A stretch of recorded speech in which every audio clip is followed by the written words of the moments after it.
Advocate किरण भालेकर व शमशाद बेगम अयूब आपले दुसऱ्या उमेदवार, त्यांचे चिरंजीव, आमचे मित्र शोएब भाई, त्याच ठिकाणी आपल्या कार्यक्रमाचे अध्यक्ष अफसर भाई आणि फिरोज भाऊ, उत्तम भाऊ या ठिकाणी उपस्थित, नूर पटेल साहेब होते, सर्वच जण जे या ठिकाणी उपस्थित होते. वेळेअभावी सर्वांची मी पाठीमागे बसलेल्या सर्वांची माफी मागतो की आता पुढे आणखी मला खंडोबा मंदिरापाशी एक कॉर्नर मीटिंग आहे आणि प्रभाग क्रमांक 8 मध्ये कॉर्नर मीटिंग आहे. ते दोन्ही कॉर्नर मीटिंग 10च्या आधी संपवायच्यात. जया भाऊ पण इथं उपस्थित आहेत आणि आज आता पुढच्या 5 दिवसावरती नगरपालिकेचं मतदान आहे आणि तुम्हाला सर्वांना माहीत असेल की ह्या आधी नगरपालिकेला मतदान तुम्ही 10 वर्षाआधी 2016ला केलेलं आहे. मला तुम्हाला काही प्रश्न विचारायचे की 10 वर्षाखाली ज्यांना तुम्ही नगरसेवक म्हणून इथून निवडून दिलं त्यांनी तुमच्या प्रभागामध्ये 5 वर्षामध्ये काय काम केलं? मधले 5 वर्ष प्रशासकाचे होते ते सोडून द्या. त्यांनी तुमच्या प्रभागामध्ये कुठलं काम केलं की जे त्यांना तुम्ही परत निवडून दिलं पाहिजे असं तुम्हाला भावना मनामध्ये तयार होते? कारण आम्ही ज्या वेळेस या प्रभागात मी परवा दिवशी डोर टू डोर फिरलो, अनेक लोक लटकताना वायरबद्दल सांगायले होते, कुणी नालीच्या सफाईबद्दल सांगायला होतं, कुणी पाईपबद्दल सांगायला होतं. बरेचसे पोल आता हे सुद्धा खाली आलेले वायर आहेत तुमच्या गल्लीमध्ये अनेक आहेत, काही काही तर घराच्या अत्यंत जवळ आहेत. म्हणजे मी त्या दिवशी रॅली करताना ते पाहिलं आणि मी या दोन्ही उमेदवारांना म्हणलं की बाबा बघा, हे बऱ्याच गोष्टी आपल्या प्रभागातल्या 5 वर्षापासून 7-8 वर्षापासून बाकी आहेत आणि ही निवडणूक आपण ज्यावेळेस इथं काकाजींना अध्यक्षपदासाठी उभा केलं आणि ह्या दोघांना आपण इथं खाली उभा केलं तर 8-10 दिवसापासून आपला प्रचार तिथं चालू आहे आणि प्रचार चालू असताना आम्ही प्रत्येक ठिकाणी जातो आणि आम्ही सांगतोय की बाबा गेल्या 4 वर्षामध्ये आमदार नमिता मुंडांनी आपल्या गावामध्ये बदल करण्याचा प्रयत्न केला. आता मी काल पत्रकार परिषद घेतली, बऱ्याच व्यक्तींनी पाहिली असेल, काही महिलांनी पाहिली नसेल तर माझी तुम्हाला विनंती की त्यांना तुम्ही ते त्यांच्या मोबाईलवरती लिंक पाठवा आणि माझी पाठवत असताना त्यांचीही पाठवा. कारण माझी पत्रकार परिषद बघून अर्थ होणार नाही. त्यांनी जे उत्तर दिलेत त्यानंतर तुम्हाला वाटेल की आधीची जी होती तीच खरी होती, हे काही पण बोलायला लागले आणि त्यांच्या बोलण्यात ते लक्षात येते. कारण 3-4 प्रश्न मी त्यांना विचारले होते आणि त्याचं जे उत्तर मी तुम्हाला सांगणार आहे त्यांनी काय दिलंय ते उत्तर त्यांच्या वाणीतून, त्यांच्या भाषेतून ते तुम्ही ऐका की त्यांना आपल्या गावाविषयी, गोरगरीब जनतेविषयी काय त्यांच्या मनात भावना आहेत, त्यांच्या उत्तरातून तुम्हाला ते कळेल. त्यांना मी विचारलं होतं की तुम्ही तुमच्या कॉलेजला 2015 साली पाईपलाईन नेली, 30,000 रुपये तुम्ही तिथं डिपॉझिट भरलं आणि तिथं पाणी तुम्ही त्या ठिकाणी 2.5 इंच लाईनचं नेलं. त्यांनी माझे डोळे उघडले. मला वाटत होतं की ती पाईपलाईन त्यांनी विद्यार्थ्यांसाठी, कॉलेजच्या विद्यार्थ्यांसाठी, शाळेच्या विद्यार्थ्यांसाठी नेलं असा माझा समज होता सोहेलभाई. पण त्यांची पत्रकार परिषद बघितली तर मला कळलं की ती पाईपलाईन त्यांनी विद्यार्थ्यांसाठी नाही, त्यांच्या शेतासाठी नेली होती. ते मी नाही सांगत, स्वतः त्यांनी त्यांच्या पत्रकार परिषदेत सांगितलंय की आमच्या शेतामध्ये 3 बोर होते, 3 बोरपैकी एखादं बोर बंद पडलं तर कमी जास्त आपल्याला पाणी राहावं म्हणून 2.5 इंची पाईपलाईन आणली. आता धोंडीरामांना तुमचं शेत कुठे करायची का पाईपलाईन तिकडं आपल्याला? मग तुमचं नाही तर नाही रुपेशचं तरी ऐकल.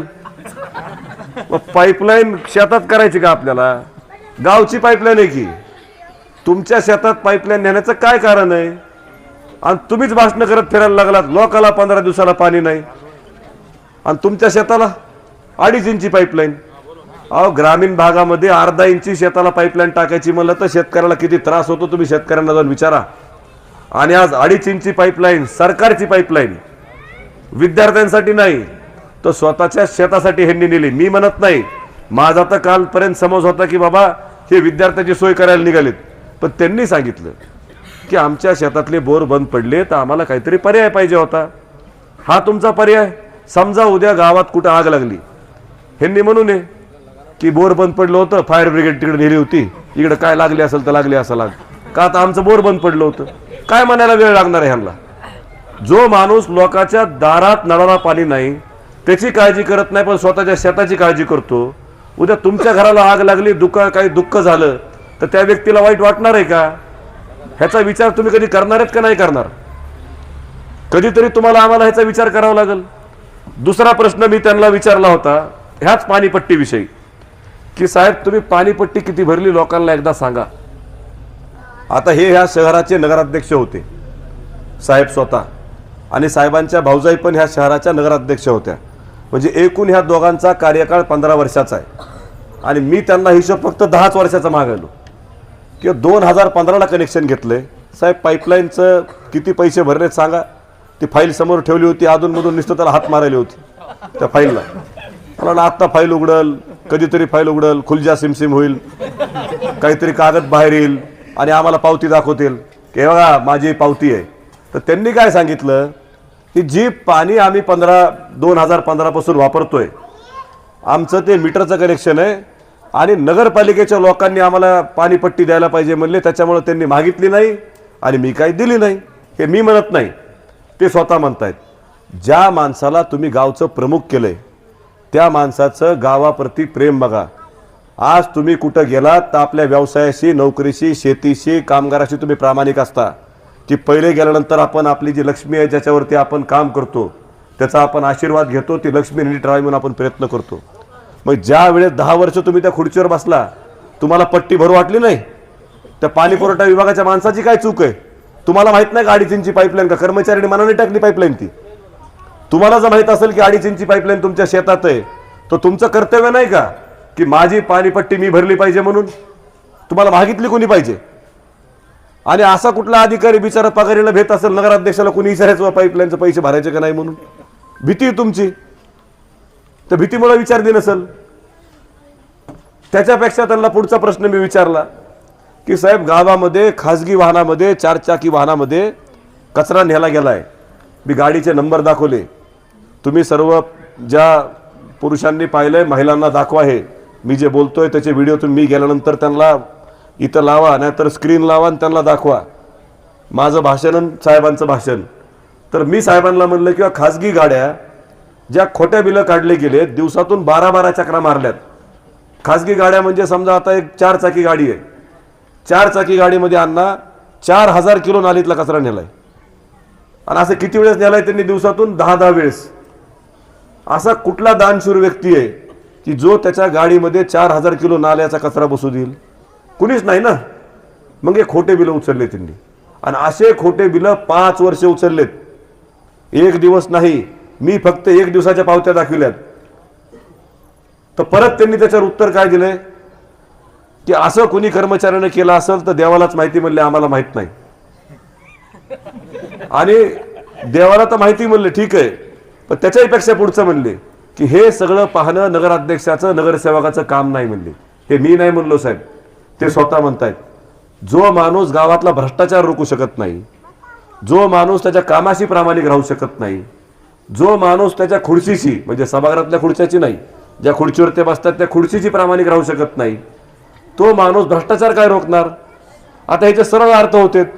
एक तर ते नगराध्यक्ष पदाच्या काबिल नाहीत की त्यांनी त्या खुर्चीवर जाऊन बसावा आणि हिशोब घ्यावा, कारण ते साफ दुर्लक्ष करतायत. आणि दुसरं त्याच्यात ते सामील आहेत.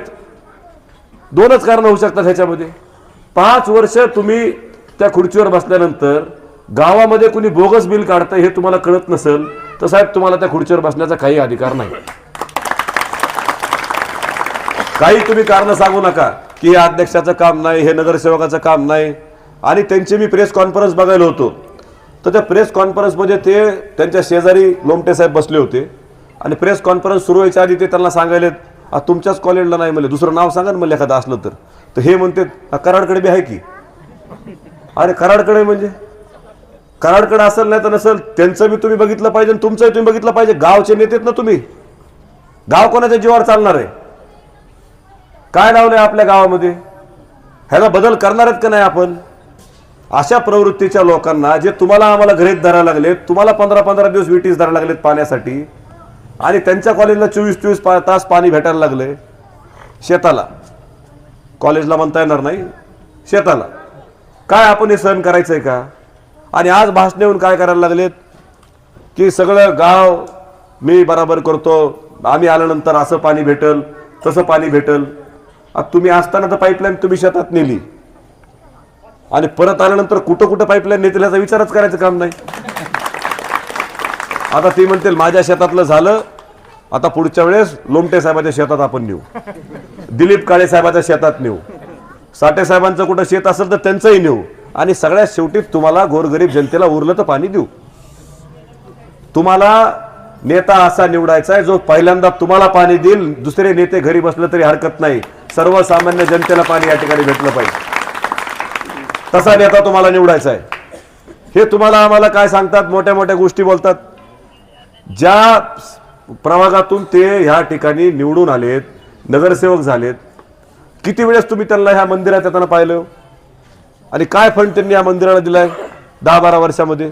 आपल्या तिथं खाली वडर समाजामध्ये सुरुवातीचं सभागृह विमलताई असताना झालं होतं, विमलताई असताना, आणि विमलताई नंतर मध्यंतरी त्यांनी एक रूम बांधली काहीतरी नगरपालिकेतून. विमलताईंचं पाठीमागलं सभागृह पडायच्या आधी पुढचं सभागृह पडलं यांनी बांधलेलं. हे मी नाही सांगितलं, मला समाजातल्या लोकांनी मिटिंग दिवशी सांगितलं. तर काकाजी त्या दिवशी एकदा गणपतीला काय आधी काहीतरी आले, पोरांनी त्यांना सांगितलं की काकाजी इथं आपल्याला समाजाला सभागृह करावं लागेल, इथं सभागृह जर तुम्ही केलं तर आपल्या समाजातल्या लोकांचे लग्न, वाढदिवस, गणपती, धार्मिक कार्यक्रम, कोणाच्या गल्लीतल्या पंक्ती असतील त्या पंक्ती तिथं होतील. तुम्ही आमची इथं सोय करा, इथं भरपूर मोठी जागा आहे. काकाजींनी 80 लाख रुपये मंजूर केले सभागृहासाठी. 80 लाख रुपये, अण्णा त्याला साक्षीदार आहेत. 80 लाख रुपये त्यांनी मंजूर केले. आणि ह्या साहेबांनी 10 लाख रुपये काहीतरी तुम्हाला दिले होते. 80 लाख कुठं बघा आणि 10 लाख कुठं तुम्ही विचार करा. मग आपल्या गावाला कोण पुढे घेऊन जाणार आहे ह्याचा विचार तुम्ही आम्ही केला पाहिजे. आज 5 वर्षानंतर परत ती व्यक्ती स्वतःवरी नगराध्यक्ष पदाला उभा आहे आणि त्यांच्या मुलाला त्यांनी या ठिकाणी ह्या वार्डात उभा केले. माझं तुम्हाला प्रामाणिकपणे एक प्रश्न आहे प्रभाग क्रमांक 1 मधल्या लोकांना, तुम्ही त्यांना कधी विचारणार आहेत का नाही की जिथं तुमचं घर आहे प्रभाग क्रमांक 10 मध्ये तिथं का तुम्ही उभारत नाहीत म्हणून? आमचाच वार्ड का निवडला? तिथल्या लोकांना पाठ झालंय की हे काही काम करणार नाहीत, ह्यांना सांगून काही उपयोग नाही, आणि तुम्ही त्यांना 3-3दा निवडून देताय. तुमच्या प्रभागात काय बदल झालाय? तुमच्या प्रभागातल्या एपीजे सभागृह जे आहे आपलं, त्या समोरच्या नालीवरती 1 कोटी रुपयाचं बोगस बिल उचललं गेलं ह्या साहेबाच्या नेतृत्वाखाली. 1 कोटी रुपयाचं. आणि हे मी सांगितलं नाही, आमदारांनी विधानसभेत आरोप केला, पुरावे दाखवले. राज्याचे मुख्यमंत्री एकनाथ शिंदे साहेब नगरविकास खात्याचे मंत्री होते, ते सभागृहामध्ये उठून म्हणले आमदारांनी जो प्रश्न मांडलाय तो खरा आहे, इथं ह्या नालीवरती भ्रष्टाचार झालाय.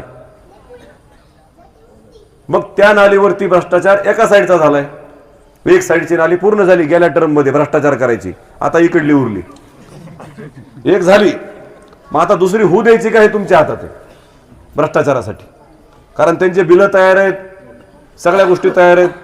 आणि त्यांनी जी खुर्ची आता रहीमबाई सांगायले होते, तुम्ही लक्षात घ्या त्या खुर्चीबद्दल ते काय सांगायले तुम्हाला की आमचं मत आहे की ती खुर्ची 4,500 रुपयाला ती कंपनी सांगते, तुम्ही ती 19,600 रुपयाला घेतली. तर ह्यांनी काय कारण सांगितलं, परळीवाल्याने इतक्याला घेतली, नवी मुंबईवाल्याने इतक्याला घेतली.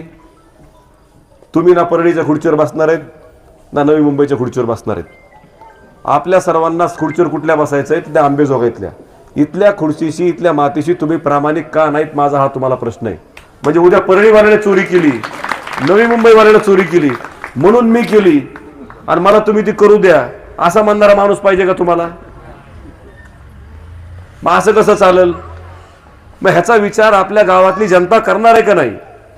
आज आम्ही दोन्ही उमेदवार काकाजींबरोबर नगराध्यक्ष पदासाठी खालचे दोन्ही उमेदवार आम्ही सर्वसामान्य घरातले दिलेत. ह्याचा विचार तुम्ही करणार आहेत का नाही?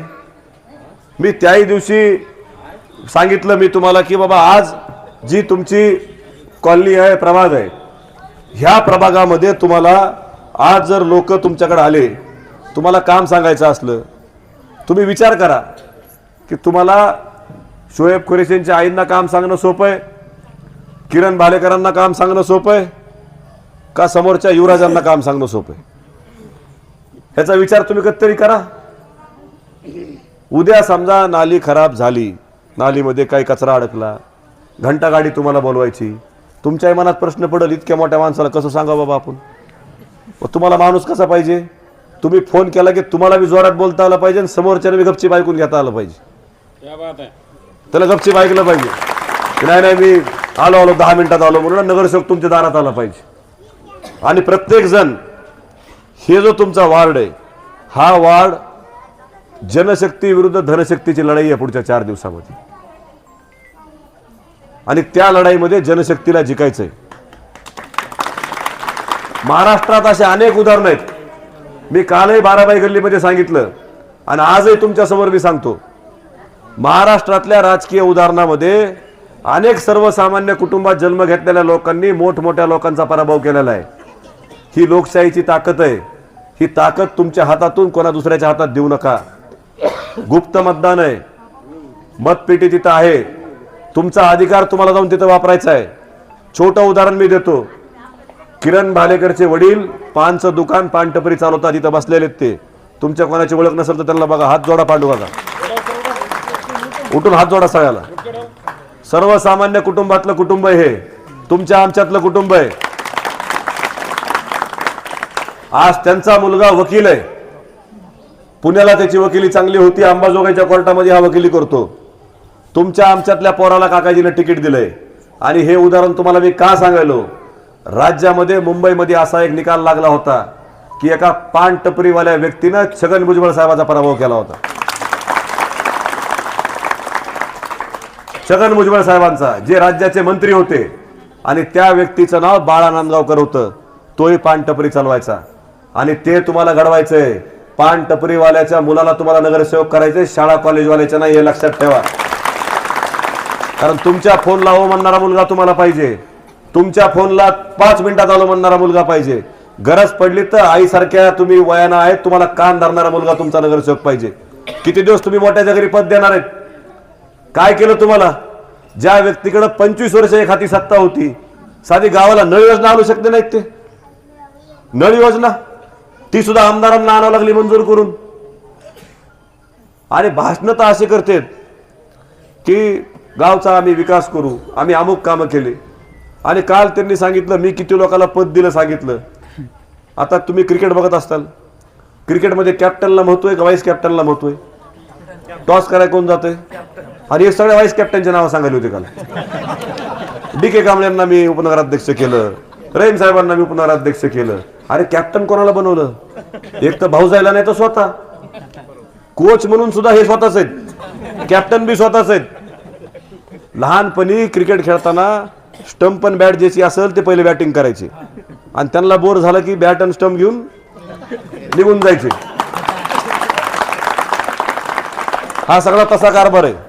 जोपर्यंत त्यांच्याकडे स्टंप आणि बॅट आहे ते थकणार नाहीत. तुम्हाला म्हणतील बॉलिंग कर बॉलिंग कर, आणि एकदा त्यांची बॅटिंग संपली की आता स्टंप पलीकडे न्यायचे, मला जावं लागतं. मग अशा माणसाला तुम्हाला निवडून द्यायचंय का तुम्ही ह्या सर्वसामान्य जनतेतल्या माणसाला निवडून देणार आहे? तर तुम्हाला ठरवायचं. ते काही म्हणतील पुढच्या 4-5 दिवसात की मला अडचणीत आणायलेत. काल परवा दिवशी तर म्हणले गुरुवारपेठचं राजकारण संपवायलेत म्हणले. अरे बाबा, मी सुद्धा 20 वर्ष गुरुवारपेठमध्ये राहिलो. बालवाडीपासून पुढचं 12-15 वर्ष आम्ही तिथं राहिलो. माझ्या वडिलांचं आयुष्य गेलं त्या गुरुवारपेठमध्ये. तुम्ही एकटेच काय गुरुवारपेठचे का? आणि काय गुरुवारपेठचं केलं? तो सिमेंट रस्ता सुद्धा आमदार नमिता मुलांनी केलाय. त्यांच्या घरापासला बी केलाय आणि तो मेन रोड बी केलाय. त्यांनी काय केलं गुरुवारपेठसाठी? काही नाही केलं. आणि प्रत्येक वेळेस मला अडचणीत आणण्याचा प्रयत्न. आम्ही तुम्हाला अडचणीत आणणार नाहीत, आम्हाला तुम्हाला अडचणीत आणायचं नाही. उलट आमचं म्हणणं आहे की तुम्ही खूप कष्ट केले, आता आराम करा. तुम्ही आता आराम करा. फार कष्ट घेतलं गावासाठी. तुम्ही 2.5 इंची पाईपलाईन टाकणं सोपं आहे का साहेब? काय मेहनत लागते त्याला तुम्हाला काय माहिती? सोपं नाही साहेब. 10-10 वर्ष पाणीपट्टी बनवणं म्हणजे किती मेहनत असेल तुमच्या मुलाला पैसे म्हणल्यास. ह्याचा विचार करा तुम्ही. त्यांनी तुम्हाला आम्हाला गृहीत धरलंय. किती दिवस गृहीत धरू येणार आहेत तुम्ही?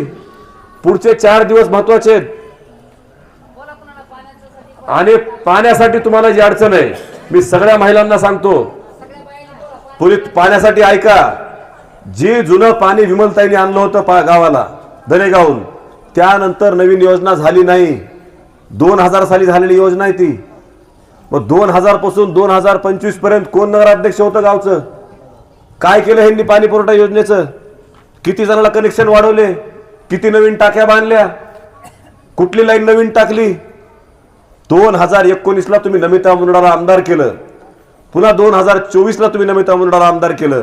2023 साली नमिता मुंदडाने पाणी पुरवठा योजना गावाला आणली.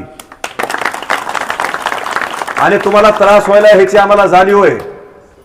तुम्हाला त्रास व्हायलाय. मी तुम्हाला परत सांगतो सगळ्या माय माऊलींना, आम्हाला ह्याची जाणीव आहे. तुम्हाला त्रास व्हायलाय. तुम्हाला आणखी 11-12 महिने त्रास सहन करावा लागेल. गावाचं पाईपलाईनचं काम चालू आहे. आणि मी तुम्हाला खात्रीनं सांगतो, काकाजी नगराध्यक्ष झाल्यानंतर कोणाच्या माईच्या लाल मध्ये हिंमत नसेल शेतात पाईपलाईन न्यायची. किती का मोठा नेता असं ना कुणी स्वतःला किती मोठा नेता समजू द्या, सगळ्याच्या शेतातले कनेक्शन कट केले जातील. आणि पहिलं प्राधान्य सर्वसामान्य कुटुंबाला दिलं जाईल. माझा शब्द आहे तुम्हाला. आणि त्यांनी काल बोलता बोलता म्हणले की आम्ही एका चांगल्या कुटुंबातून येतो म्हणजे ते, आणि ह्यांच्याकडे रात्रीतून कुठं सगळं आलं ते त्यांनी बघावं. साहेब, आम्ही तुम्हाला चांगल्याच कुटुंबातलं म्हणलो. आम्ही तुमच्या संपत्तीवर जात नाहीत. आम्ही तुमच्या कामावर बोलतो. तुम्ही कुठं राहता, काय करता, किती तुमची संपत्ती, आम्हाला साहेब त्याचा मोह नाही. आंबेजोगाईची जनता, सर्वसामान्य जनतेला फक्त एकाच गोष्टीचा मोह आहे, आमचे कामं कोण करणार आहे. आणि ज्या प्रकारे त्यांनी सांगितलं की मी बँकेच्या माध्यमातून रोजगार दिला, मी बँकेच्या माध्यमातून कर्ज वाटले, असा कुणी एक जण उभा राहा की त्यांच्या बँकेनं तुम्हाला कर्ज दिलं आणि कर्ज माफ केलं किंवा तुम्हाला इंटरेस्ट घेतला नाही. त्यांची बँक आहे, त्यांनी व्याज घ्यावं नाही घ्यावं त्यांचा प्रश्न आहे, आमचा प्रश्न नाही. पण जर बँकेचा नियम लावला तर नगराध्यक्ष व्हायचा अधिकार फक्त स्टेट बँक ऑफ इंडियाच्या मॅनेजरला आहे. गावात सगळ्यात जास्त कर्ज ते वाटतं, मग त्यांना करायचं का आपण नगराध्यक्ष? इंडिया बँकेच्या मॅनेजरला आपण नगराध्यक्ष करू? ह्यांच्यापेक्षा कर्ज त्यांनी जास्त वाटले. मग तुम्ही आणि आम्ही करणार काय ह्याचा विचार तरी तुम्हाला मला करावा लागेल. आज आपल्या सर्व अडचणीमध्ये कोण येतं? आज इथं मुस्लिम समाजाच्या महिला आहेत, वडर समाजाचे लोक उपस्थित आहेत, हिंदू बांधव आहेत, सर्व जाती धर्माचे बांधव आहेत. मला तुम्ही सांगा की ह्यांनी कुठल्या कब्रस्तानला कंपाऊंड वॉल बांधली? कुठल्या स्मशानभूमीला ह्यांनी कंपाऊंड वॉल बांधली? कुठल्या मंदिराला ह्यांनी सभागृह टाकलं? कुठला बुद्ध विहार ह्यांच्या माध्यमातून बांधला गेला? सगळ्या ठिकाणी जाऊन नाव वाचा. एक तर तुम्हाला नाव स्वर्गीय डॉक्टर विमलताई मुंदडा दिसेल, नाहीतर डॉक्टर विमलताई मुंदडांचं नाव नसेल तर त्याच्यावरती तुम्हाला आमदार नमिता मुंदडांचं नाव दिसेल. ह्यांचं नाव आहे कुठं? काय दिलंय आपल्या गावाला ह्यांनी सगळ्या समाजाला? तुम्हाला अध्यक्ष बनायचे म्हणून कोणाला तरी उपाध्यक्ष करायचं आणि समाज माझ्यासोबत दाखवायचं हे लोकांनी आता ओळखलंय. तुम्हाला खरंच समाजाला न्याय द्यायचा पाहिजे होता तर तुम्ही दुसरीकडे बसायला पाहिजे होतं, अध्यक्ष दुसऱ्याला करायला पाहिजे होतं. तो खरा नेता असतो. आणि त्यांना मी म्हणलं की तुम्हाला SRTच्या मेडिकल कॉलेजवरती अभ्यागत मंडळावरती घेतलंय, काय चुकीचं बोललो मी? तर ते साहेब म्हणले ह्यांना काय माहिती, म्हणले मी 2 जणांना संधी दिली होती, त्या 2 जणांवर पण विश्वास झाला नाही ह्यांचा. ज्यांना कुणी ह्यांनी संधी दिली असेल जुन्या काळात त्यांनी काय 2 नावं घेतली आणि आता म्हणले की माझं नाव मुंबईहून आलं. म्हणले मी नाही घेतलं, पालकमंत्र्यांनी केलं असेल. म्हणले कुठलाच पालकमंत्री असा करत नाही साहेब. पालकमंत्र्याला इथला नेता फोन करत असतो, आम्ही पण कोणाच तरी कार्यकर्ते, आम्ही पण राजकारणात काम करतो, आम्ही पंकजाताईचे कार्यकर्ते, आम्ही देवेंद्र फडणवीस साहेबांचे कार्यकर्ते, आम्ही इथून फोन लावत असतो की अमुक अमुक कमिटीवरती ह्याचं नाव द्या. उगाच पालकमंत्र्यांनी सांगितलं. पालकमंत्र्यांना काय माहिती की ह्यांना कोणाचं नाव द्यायचंय? ह्यांना फोन आला आणि ह्यांनी सांगितलं की साहेब माझंच घ्या. असंच झालेलं आहे. ते मी माझ्या मतावर ठाम आहे. काही मुंबईहून ह्यांना फोन आलेला नाही, काही नाही. मग मुंबईहून फोन जर ह्यांना डायरेक्ट आला असेल तर ह्यांचं काम आहे सर्वसामान्य घरातल्या कुटुंबातल्या माणसाचं नाव सांगायचं. पण ह्यांनी सांगितलं नाही. ह्यांना सर्वसामान्य घरातला व्यक्ती पुढे गेलेला चालत नाही. कुठल्याही व्यक्तीला ते पहिल्या सीटवर बसवणार नाहीत, कायम दुसऱ्या सीटवर बसवणार आहेत. तुमच्या वार्डाची अवस्था आज गावामध्ये काय असायला पाहिजे? किती ओपन स्पेस असतील या भागामध्ये, कुठं त्यांनी काय केलंय. पाठीमागं आता इकडे सगळे पार्क झालेत, कोहिनूर पार्क झालंय, जमजम पार्क झालंय, तिथल्या लोकांचे सुद्धा पाईपलाईनचे कामं काकाजीने केलेत 2 वर्षामध्ये. आता आपणच केले ना. ह्यांनी काय केले. आता नवीन मुलांना, माझी तुम्हाला नवीन मुलांना विनंती आहे, इतक्या जणांना नोकरीची ऑफर देणार आहेत 2 दिवसात, इतक्या जणांना नोकरीची. ते अरे 2 दिवस पगार आधी तुला काही सांगतील ते. आणि त्याच्यापेक्षा पलीकडे तुम्हाला सांगतोय, मला पुढे जायचं सभेला, मी 5 मिनिटात तुम्हाला सांगतो. ते राजकीय लोक आहेत ना, त्यांना ते कॉप्ट बनवतो म्हणून सांगायला, ते काय स्वीकृत सदस्य. आंबेजोगाई नगरपालिकेची संख्या 31 नगरसेवकाची आणि 1 नगराध्यक्षाची. फार झालं स्वीकृत सदस्य 3 करता येतील, असं माझं 8च्या मागं 1 असतो असं काहीतरी गणित आहे. ह्यांनी आत्ता 31 केलेत ऑलरेडी साहेबांनी. प्रत्येक गल्लीतून तू जरा थांब, तुला मी स्वीकृत सदस्य करणार आहे. प्रत्येक जणाला 4 जणांना तर मी भेटलोय. आणि मी गेल्या 3 दिवसात काय केलंय माहिती का, मला ज्या 4 जणांनी सांगितलं मला करणार आहेत, मी त्या चौघाला एकत्र चहा पाजलाय. तुमच्यात तरी चिठ्ठी काढा म्हणलं तर त्यांचं तरी चिठ्ठी काढा म्हणलं. हो, होणार कोण आहे स्वीकृत सदस्य. मग जेव्हा ते चौघं माझ्यासोबत समोर बसले, आता कोण चौघ आहेत ते पटेल साहेबाचा व्हिडिओ बघून साहेब काय रात्रभर विचार करत बसतील की कोण चौघ याला भेटले म्हणून. मी नाव नाही सांगणार, त्यांनी शोधावं.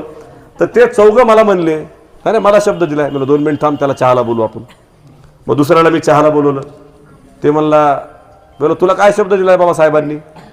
अरे मला म्हणले मला स्वीकृत सदस्य करणार आहेत. ते पहिलावाला म्हणला बरं बरं तुला करणार आहेत का. मग दुसरा आला, तर तुला काय करणार आहे, मला स्वीकृत सदस्य करणार. शेवटचा व्यक्ती जो आला होता त्या व्यक्तीचं वय होतं 23 वर्ष. उमेश तुझा मित्र आहे ते, 23 वर्ष त्याचं वय होतं. त्या बिचाऱ्या मुलाला राजकारणाचा काही गंध नाही, फक्त समाजकार्याची आवड आहे. आता तू काय काळजी करू नको म्हणजे तूच आहेस म्हणले ह्याच्या वेळेस. त्याला म्हणलं तुझी संस्था आहे का, नाही. तुझ्याकडे कुठला राजकीय अनुभव आहे का, नाही. त्याला मी GR काढून दाखवला. स्वीकृत सदस्य व्हायचं असेल तर एखाद्या सामाजिक संस्थेचं 5 वर्ष अध्यक्ष राहावं लागतं. तू माझ्या वडिलाला विचारलास, माझे वडील म्हणले मी तुला आता स्वीकृत सदस्य करू शकत नाही, कारण हे नियम आहे, ज्याची कोणाची संधी असेल आपण त्याला देऊ. आम्हाला ते तो हो म्हणले. कालपासून बिचारा काकाजीचं काम करायला लागले. त्याचं लक्षात आलं काकाजी खोटं बोलत नाहीत. किती जणांना खोटं बोलणार आहेत. आणि पुढे जाऊन काय सांगितलं, मला अक्षरशः वाईट वाटलं. माझं महिलांना या ठिकाणी सांगणं आहे, त्यांची पत्रकार परिषद बघत असताना 2 जण अक्षरशः आमच्या कुटुंबावर खालच्या पातळीवर बोललेत. हे आपल्या गावची संस्कृती नाही. पृथ्वीराज साठे साहेब म्हणले, साठे साहेबांना 2 वेळेस नगराध्यक्ष केले आम्ही, 2 वेळेस माझ्या आईंनी. आणि त्याच्यानंतर आई वारल्यानंतर त्यांना मी आमदार केलं, तिकीट दिलं, आणि तुम्ही सर्वांनी त्यांना निवडून दिलं माझ्या आईच्या नंतर, बरोबर. ते म्हणले की ह्यांच्या घरी जमलं नाही आणि विमलताईला किरायच्या घरात का राहावं लागलं. अरे माझे वडील कुठं राहतात, माझी आई कुठं राहते, तुम्हाला काय करायचं. तुमचं घर काढलं का मी. तुम्ही आयुष्यभर माझे आमदार म्हणून लागलात ना, ते फक्त ताईच्या कृपेमुळे तुम्हाला जास्त पेन्शन भेटायली ना. आणि इतकंच त्यांना आमच्या घराचा पुळका नसेल, आणि जर त्यांना वाईट वाटत असेल आमच्या घराविषयी, त्यांनी राज्य शासनाला लिहून द्यावं की मी आयुष्यभर पेन्शन घेणार नाही. लिहून द्यावं त्यांनी, पेन्शन दान करून टाकावी त्यांनी सर्वसामान्य जनतेसाठी आयुष्यभर. मी जर तुम्हाला प्रश्न विचारला की तुम्ही ज्या इनोव्हात हिंडता, जी इनोव्हा पहिल्यांदा तुम्ही घेतली ती कुठल्या स्कीममधून घेतली होती, कुठला लाभार्थी होता तो. आम्ही तुमच्या घरावरती बोलत नाहीत, आम्हाला बोलायचं नाही. तुमचा भाऊ काय करतो त्याला तुम्ही किती सांभाळता मला त्याच्याशी काही देणं घेणं नाही. तुम्ही माझ्या आई वडिलाचं काढलं म्हणून तुमच्या भावापर्यंत बोलायलो मी कधी ह्याच्या आधी काढलं नाही. मी तुम्हाला साठे साहेबच म्हणत आलो. मी वयाच्या ज्येष्ठ माणसाचा आदर करतो. आमच्या घरात वाद असेल नाही तर नसेल, तुम्हाला आम्ही काही कमी केलेलं नाही. तुम्हाला अध्यक्ष केले आणि आमदार बी केले. आमच्या घरी वाद होता नाही तर नव्हता.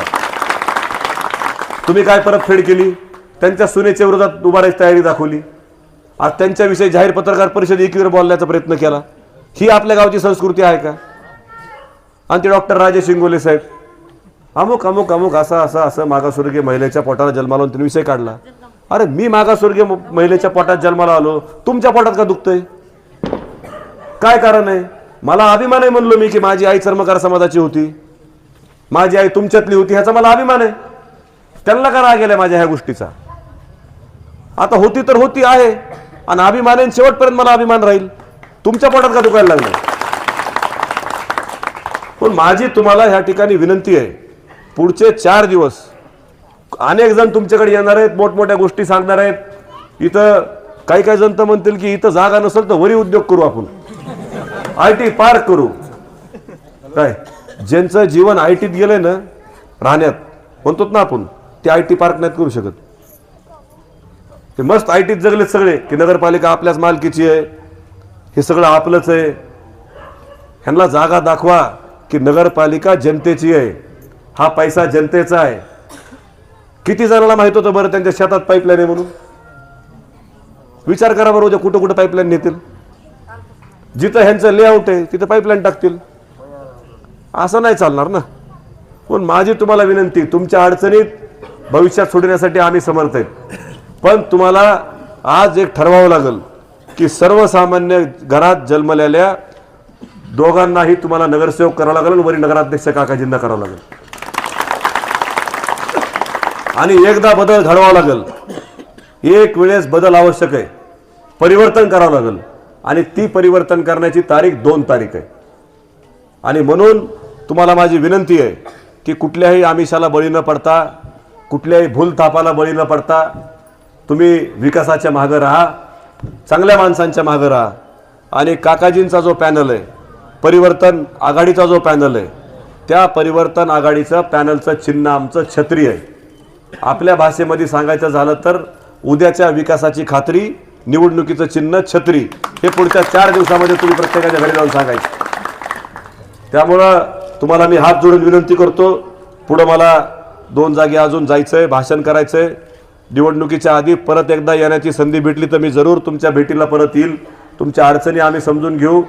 आमदार कायमस्वरूपी तुम्हाला मदत करण्यासाठी, महिलांना भेटण्यासाठी त्या ठिकाणी वेगळी बैठक लावता आली तर उमेदवारांनी त्यांचा वेळ घेऊन तिथं ती बैठक लावा, महिलांशी संवाद साधा, त्यांच्या अडचणी आमदारांच्या कानावरती टाका आणि त्या प्रामाणिकपणे सोडवतील. कारण त्या विधानसभेत भाषण करतात, त्यांचं भाषण तुम्ही सगळ्यांनी ऐकलं विधानसभेतलं. ते कामावरती फिरतात, कामं तपासतात, काय कामं चालू आहेत, कसे चालू आहेत. तुम्ही ज्यांना गेल्या 9 वर्षाखाली नगराध्यक्ष केलं होतं त्या एकदाही तुमच्या गल्लीत आलेल्या नाहीत, कधी तुमच्या भागात फिरलेल्या नाहीत. तुम्हाला फिरणारा नगराध्यक्ष पाहिजे, काम करणारा नगराध्यक्ष पाहिजे. अशा व्यक्तीला तुम्ही निवडून द्या, सर्व पॅनल आमचा तुम्ही निवडून द्या आणि आम्हाला काम करण्याची संधी द्या, आम्हाला आशीर्वाद द्या. आणि तो आशीर्वाद मागण्यासाठी आज आम्ही तुमच्या समोर उभा आहेत. एवढीच तुम्हाला विनंती करतो. माझे 2 शब्द संपवतो. धन्यवाद. जय